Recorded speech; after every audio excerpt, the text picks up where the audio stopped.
Sherlock Holmes, The Blue Diamond by Sir Arthur Conan Doyle.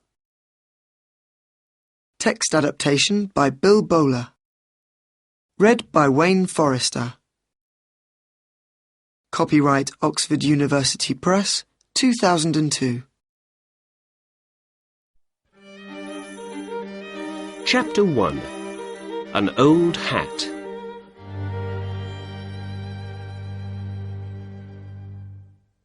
My name's Dr. Watson, and I'm a good friend of the famous detective Sherlock Holmes. 2 days after Christmas last year, I went to his house at 221B Baker Street. I wanted to say Happy Christmas to him. When I arrived, I found him in the sitting room. He was by the window with some newspapers next to him. There was an old hat on a chair near him, and he had a magnifying glass in his hand. "You're working on something," I said. "Shall I go?" "No," said Holmes. "Sit down and look at that interesting old hat over there." I sat down. It was cold out in the street, but it was nice and warm in Holmes's sitting room. "Why are you interested in that old hat? Is it something to do with a crime?" I asked. Holmes laughed. "Not a crime, no," he said. "I got it from Peterson, the doorman at the Baker Street Hotel. He found it in the street and brought it here on Christmas Day for me to look at. He also brought a dead bird with him, a good fat Christmas goose, at the same time. I gave the goose back to him this morning. He's cooking it at his house now, and he's going to eat it for dinner tonight." "Oh, first it was a hat, and now you're talking about a goose," I said. "I don't understand." "Then let's begin when it all began," said Holmes. At about 4 o'clock in the morning of Christmas Day, Peterson went home after work. When he got to Tottenham Court Road, he saw, in the street in front of him, a tall man with a goose over his shoulder. Peterson walked behind him for some time. There were some young men in the street in front of them. Suddenly, one of them hit the tall man's hat off his head, and it fell into the road. Then the tall man tried to hit the young man with his walking stick, but by accident he broke the window of a shop behind him.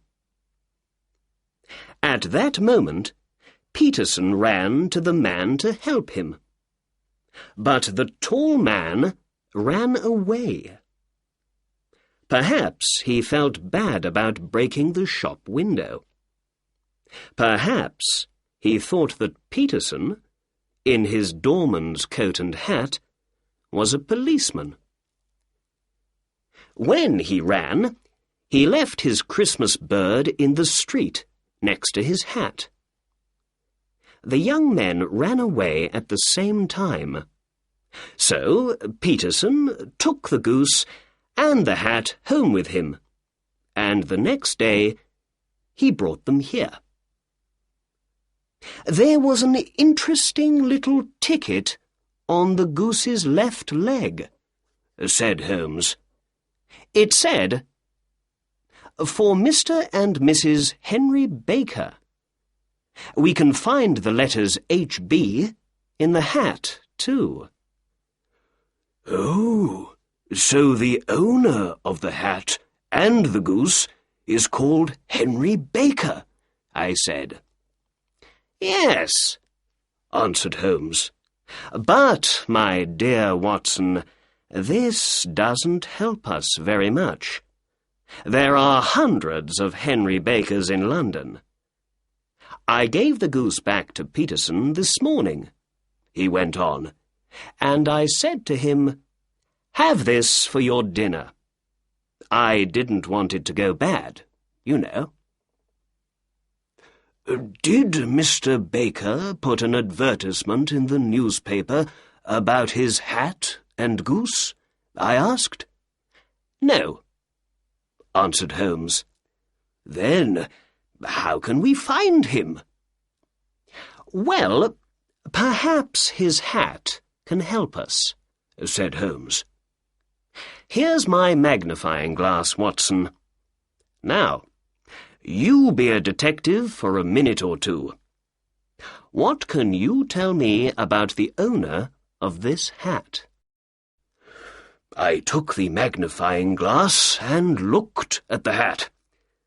It was black, but old, and very, very dirty. I saw the letters H.B. in it.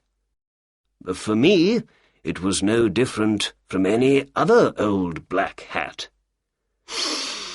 "I can see nothing," I said, and I gave the hat back to my friend.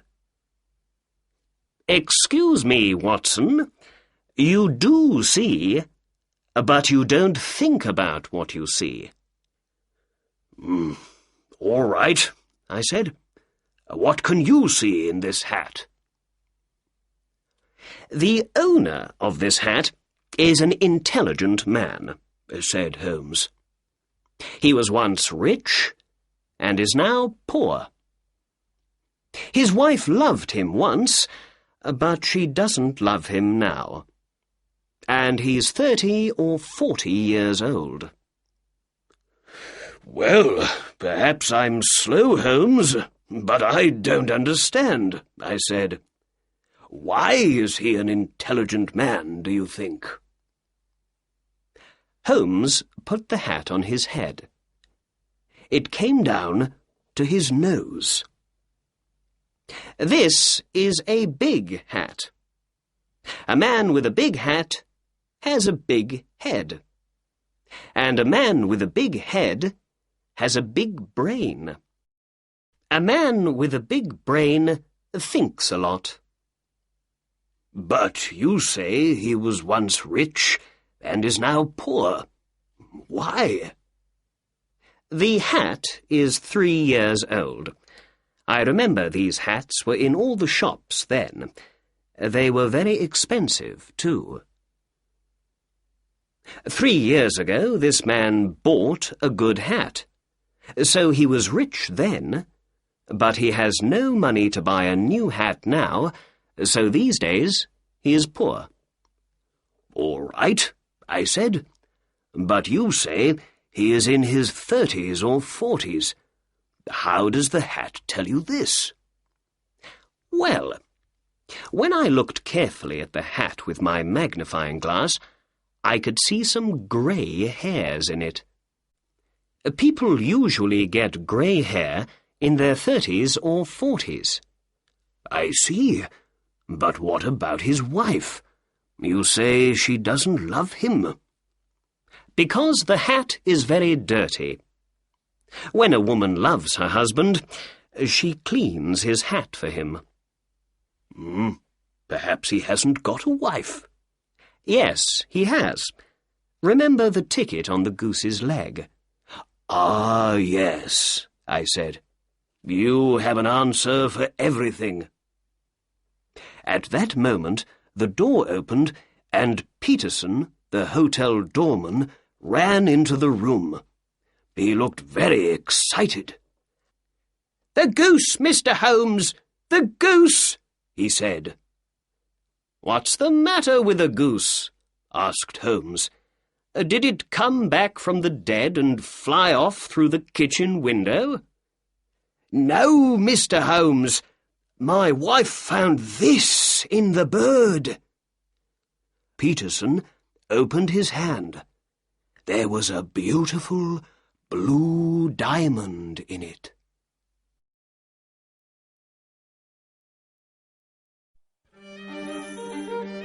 Chapter 2. The Blue Diamond.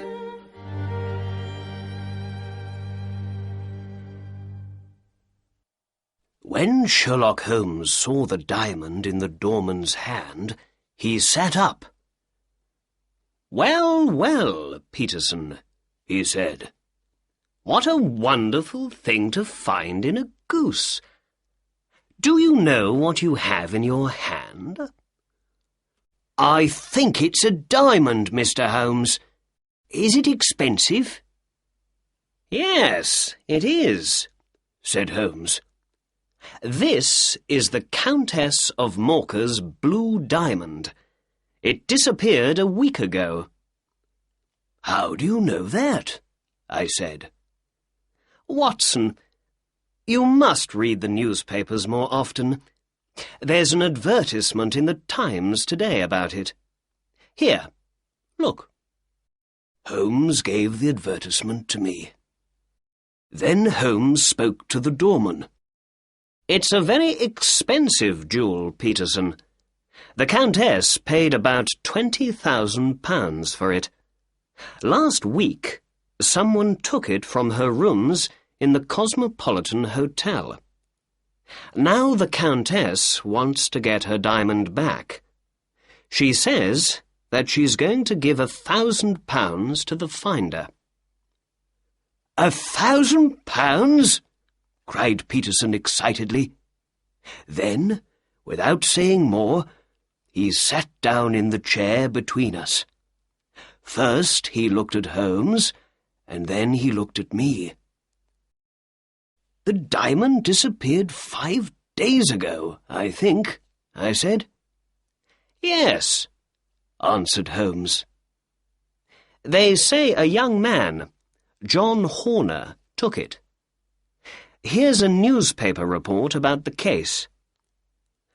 Holmes gave an old newspaper to me, and I read the report.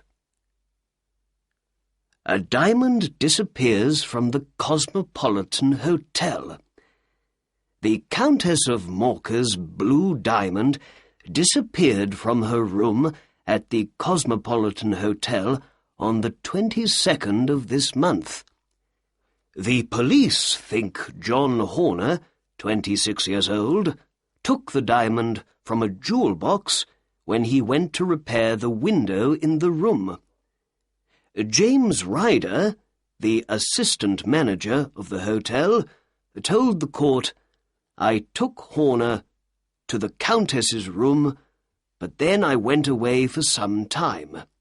When I came back, Horner wasn't there, and I found the open box, without the jewel in it, on the table next to the bed.' Catherine Cusack, the Countess's maid, spoke next. 'I heard Mr. Ryder call, and I ran to the Countess's room. There I found Ryder with the jewel box in front of him. The police found Horner at his home later that day, but they couldn't find the diamond.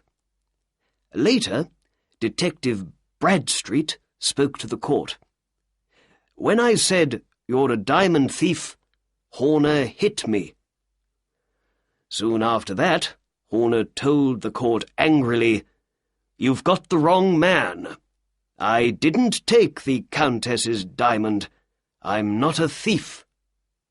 Bradstreet then told the court, 'Horner went to prison once before for being a thief. I say he took the diamond. The case goes to the High Court next week.'" "Well, that's the newspaper report about the diamond," said Holmes.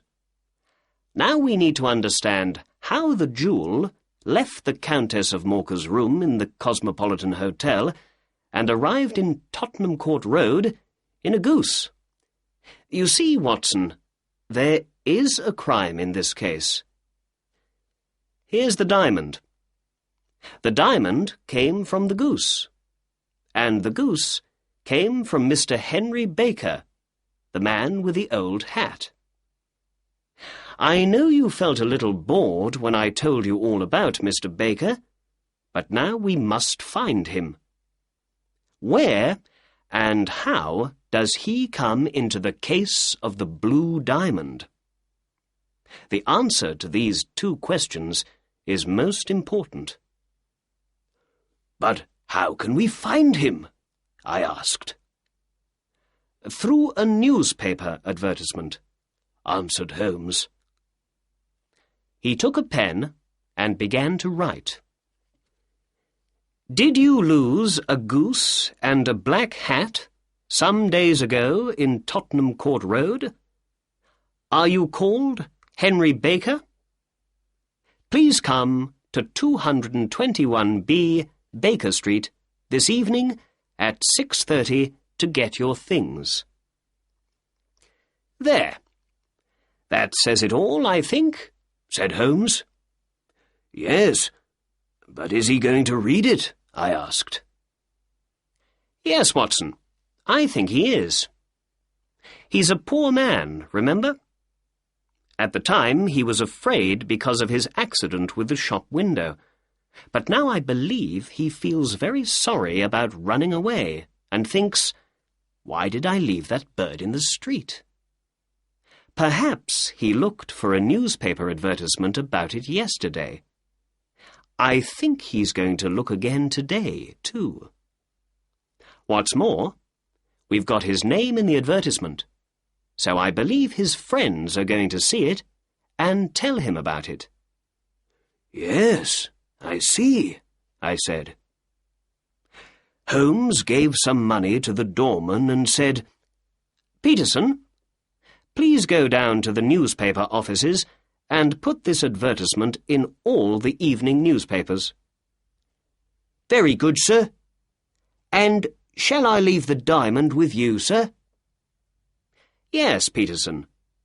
And I say, Peterson, after you leave the newspaper offices, can you buy a goose and bring it back here? We need a new bird for Mr. Henry Baker when he comes. Your family is eating the old one for dinner today, so he can't have that." The doorman went out of the door and down the street.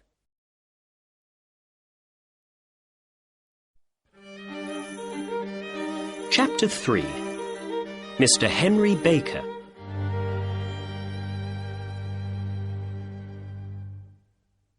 Holmes took the blue diamond in his hand and looked at it.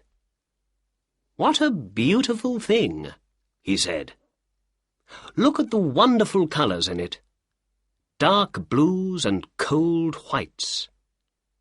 All big jewels make people into thieves and killers in the end.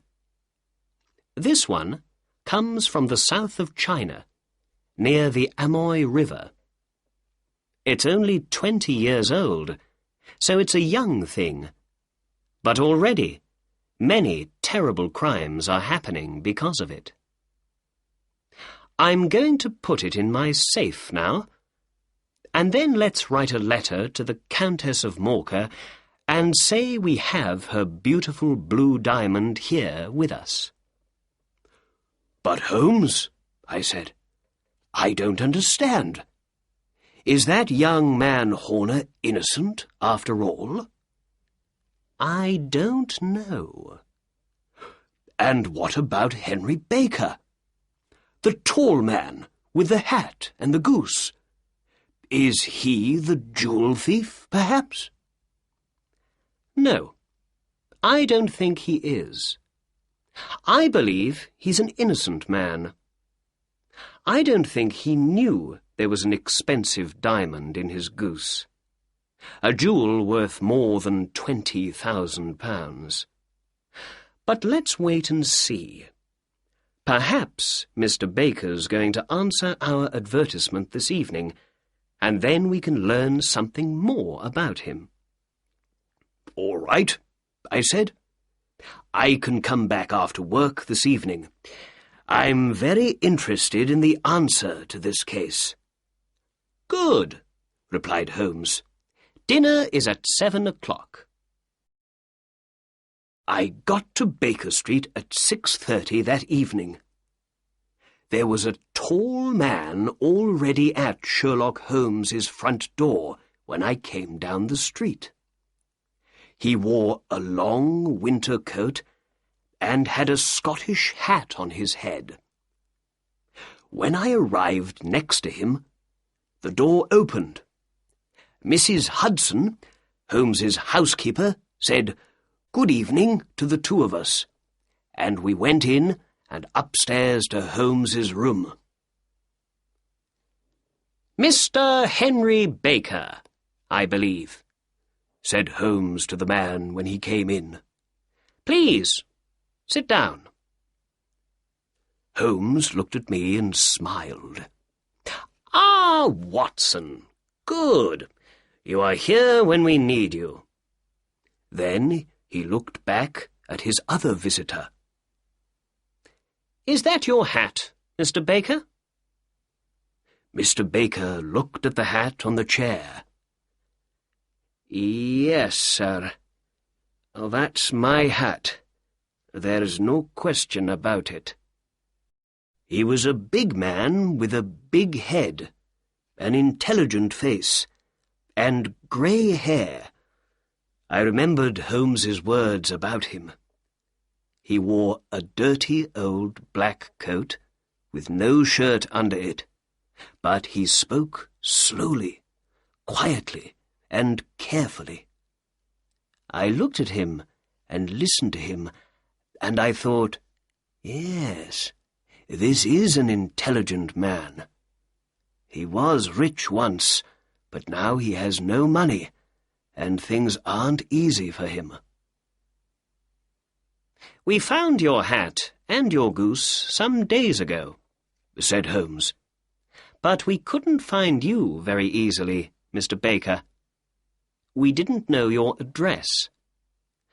Why didn't you put an advertisement in the newspaper with your address in it? We waited and waited for an advertisement from you, but saw nothing." Mr. Baker smiled. "I'm sorry. Advertisements are expensive, and I haven't got a lot of money these days. I had once, but not now," he went on. "And, well, I thought those young men in Tottenham Court Road had my hat and my goose, and I didn't want to put an expensive advertisement in the newspaper for nothing." "I understand," said Holmes. "Now, before we say more, I must tell you something about your goose, Mr. Baker. I'm sorry, but, well, we ate it yesterday, you know." "You ate it?" said our visitor, and he stood up excitedly. "Yes. Well, we didn't want it to go bad, you see. But we bought a nice new goose this morning for you. It's on the table there, by the door. Is that all right for you?" "Oh, yes, yes," said Mr. Baker happily. He sat down again. "And let's see. I think we have your old goose's feet, head, and everything from inside it in the kitchen. Do you want those?" The man laughed. "No, no," he said. "But I'd like to take that nice new goose home with me. Thank you very much." Sherlock Holmes looked at me with a little smile. "Very well," he said to Mr. Baker. "There is your hat, and there is your bird. Please take them. Oh, and before you go, can you tell me something? Where did you get your goose? I know a lot about geese, and that was a very good bird, I can tell you." "Well, sir," said Baker, He stood up and took his hat and the goose in his hands. "I got that bird at the Alpha, a pub near the British Museum. This year, the owner of the pub, Mr. Windygate, began a goose club.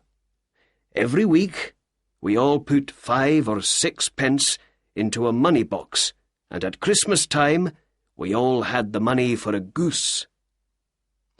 With that, he said goodbye and left. "Well," said my detective friend, "that answers one question. Mr. Baker is not our diamond thief. Are you hungry, Watson?" "No, not very." "Let's eat later, then. We must go to the Alpha at once. We need to speak to Mr. Windygate tonight."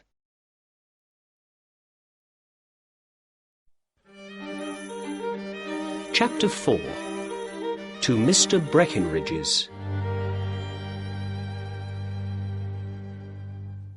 Holmes and I put on our coats and hats and went out into the cold winter street. The sky was dark over our heads. We walked east, and in a quarter of an hour we stood in front of the Alpha. Holmes opened the door, and we went in. In the pub, the owner, Mr. Windygate, gave us some beer. "Is this beer good?" Holmes asked him. "I ask because I know your geese are very good. Mr. Henry Baker told us all about your goose club." "Oh, yes, but those geese weren't our geese. They came from a man with a little shop in Covent Garden. Breckenridge is his name." "Thank you, my good man," said Holmes. We paid for our beer and drank it. Then we walked out of the warm pub and into the cold night again. "Now for Covent Garden," said Holmes, and we walked down the street past the British Museum. "Remember, Watson, it all began with a goose, but it finishes with 7 years in prison for young Mr. Horner. Perhaps we can learn more about this interesting case in Mr. Breckenridge's shop." We walked south and soon came to Mr. Breckenridge's shop. Breckenridge and a boy were at the door. It was nearly time to close for the night. "Good evening. It's a cold night," said Holmes. "How can I help you?" asked Breckenridge. Holmes looked at the empty shop window. "No geese, I see," he said. "There are some in that other shop, there behind you." "Ah, but I came to you because I hear your geese are very good. Breckenridge's birds are the best," he said. "Who said that?" "The owner of the Alpha."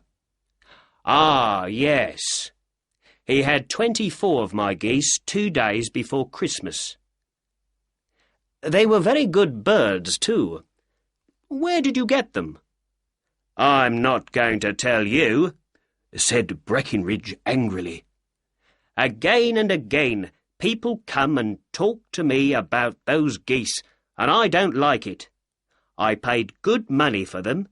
I took them to the Alpha, and then I forgot all about them. And then all the questions began. Where are the geese? How much do you want for them? Who did you sell them to? Why are people interested in them? I don't know. They aren't the only geese in London, you know."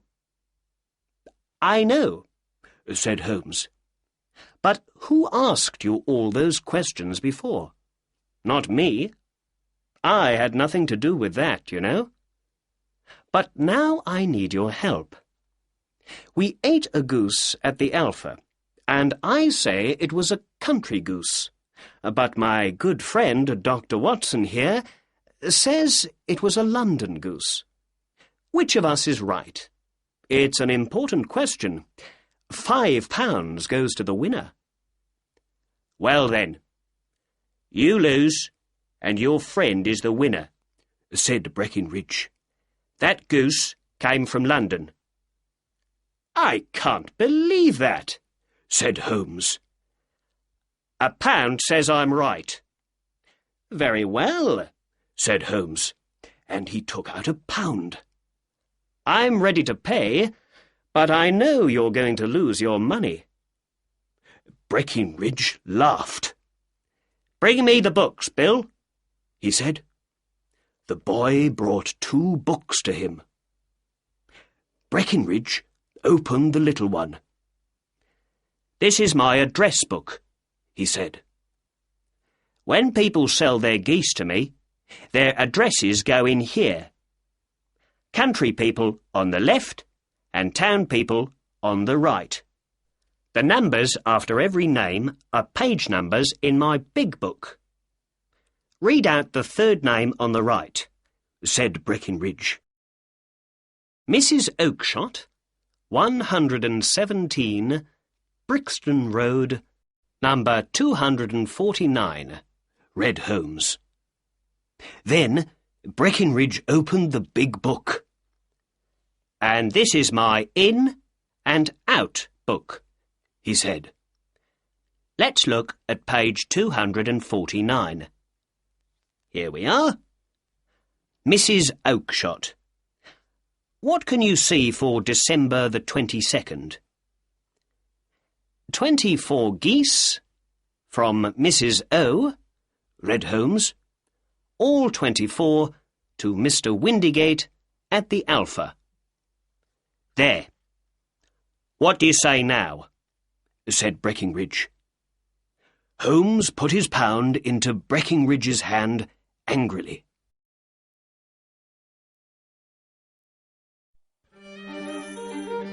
Chapter 5. A Weak Little Man.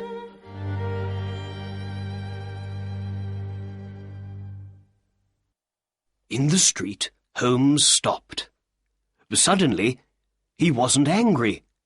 He began to laugh. You see, Watson, he said, Breckinridge didn't want to tell me Mrs. Oakshott's name and address at first, but later, when he saw he could easily get £1 from me, he told me everything.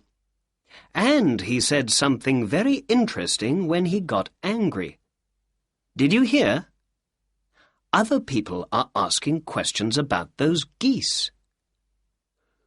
Suddenly, there was a lot of noise from Mr. Breckinridge's shop behind us. We looked back at it. Breckinridge stood, tall and angry, in front of his shop door. A weak little man stood in front of him in the street. Look, you, Breckinridge shouted. I don't want to hear any more about those geese. Mrs. Oakshott can come and speak to me when she wants, but not you. You have nothing to do with it. Did I get the geese from you? No, but one was my goose, I tell you, cried the little man. Then ask Mrs. Oakshott for it. But she told me, ask Mr. Breckinridge for it. Well, that's nothing to do with me. I don't want to hear any more from you. Do you understand? Now go away. Breckinridge closed his shop door angrily, and the little man ran off down the dark street.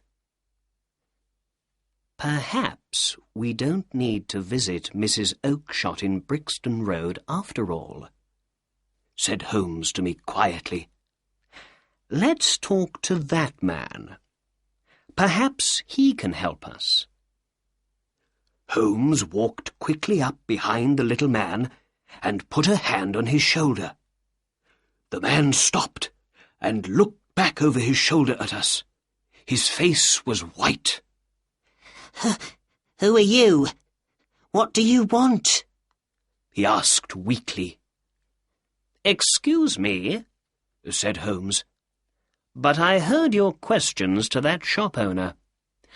I think I can help you." Who are you? And how can you help me? "My name is Sherlock Holmes, and it's my job to know things other people don't know." But you can't know anything about this. "Excuse me, I know everything. You want to find 24 geese. Mrs. Oakshott of Brixton Road sold them to Mr. Breckinridge here. He sold them to Mr. Windygate, the owner of the Alpha, and Mr. Windygate sold them to the people in his goose club." Oh, sir, this is wonderful. Oh, I'm very happy to meet you, said the little man excitedly. You are right. I am very interested in those geese. Oh, more than I can say. "Why don't we go to a warm room in my house for a talk, then? I don't like standing here in the cold street." Holmes put out his arm, and a cab stopped for us. "But before we go, can you please tell us your name?" The little man looked at Holmes and then at me before he answered. John Robinson," he said. "No, no," said Holmes quietly. "We'd like to know your real name, please." The stranger's face changed from white to red. "Oh, very well. My real name is James Ryder," he said.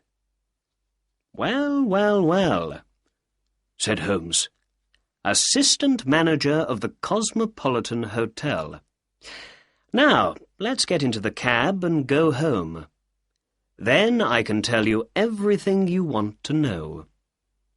So we got into the cab and went home. Ryder looked excited, but said nothing. Holmes didn't speak at all in the cab.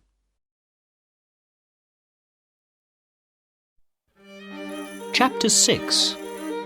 1 or 2 questions.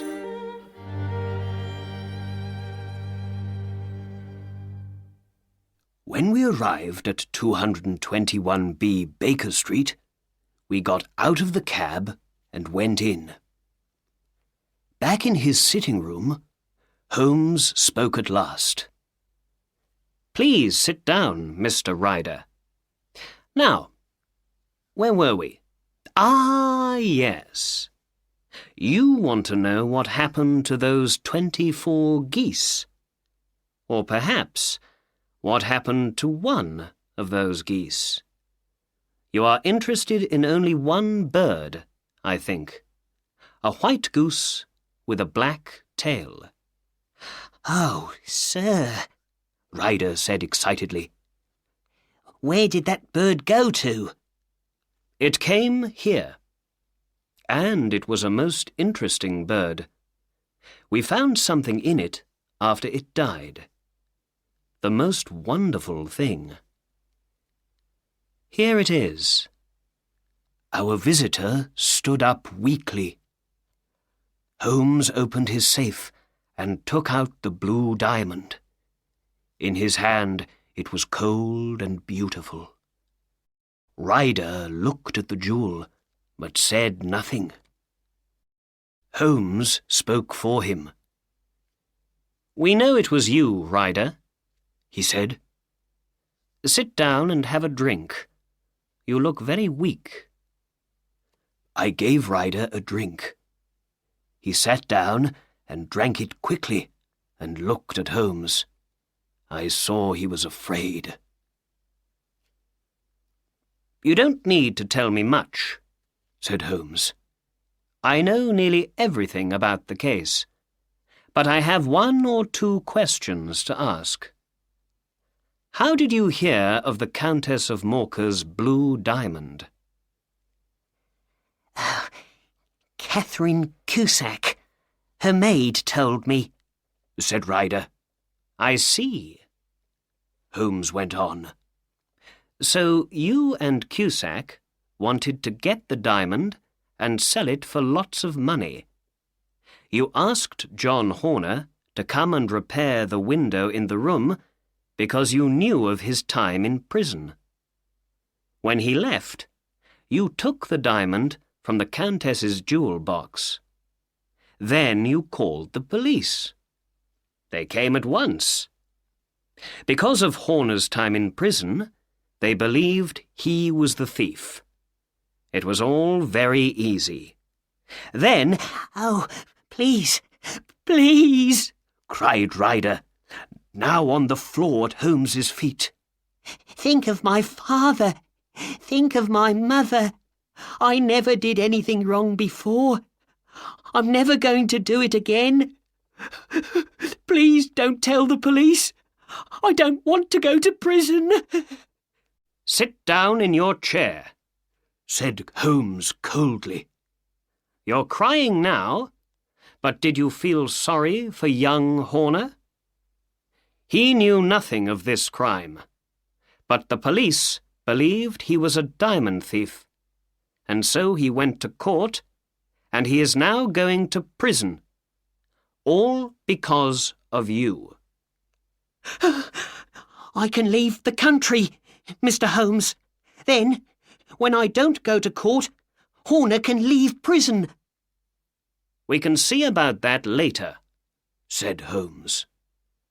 But now, please tell me, Mr. Ryder, how did the diamond get from the hotel into a goose? And how did the goose get into a shop? And please, tell the truth. Ryder began. When the police arrested Horner, I left the hotel with the diamond in my pocket. I didn't want to stay at the Cosmopolitan, not with the police everywhere, looking at everything. So I went to my sister's house in South London. She lives in Brixton Road with her husband, Mr. Oakshott. I saw lots of police officers on my way there, and when I got to Brixton Road, I was very afraid. "What's the matter?" my sister asked. I told her about the diamond thief and about the police arresting Horner. Then I went into the back garden to smoke and think. What could I do with the diamond now?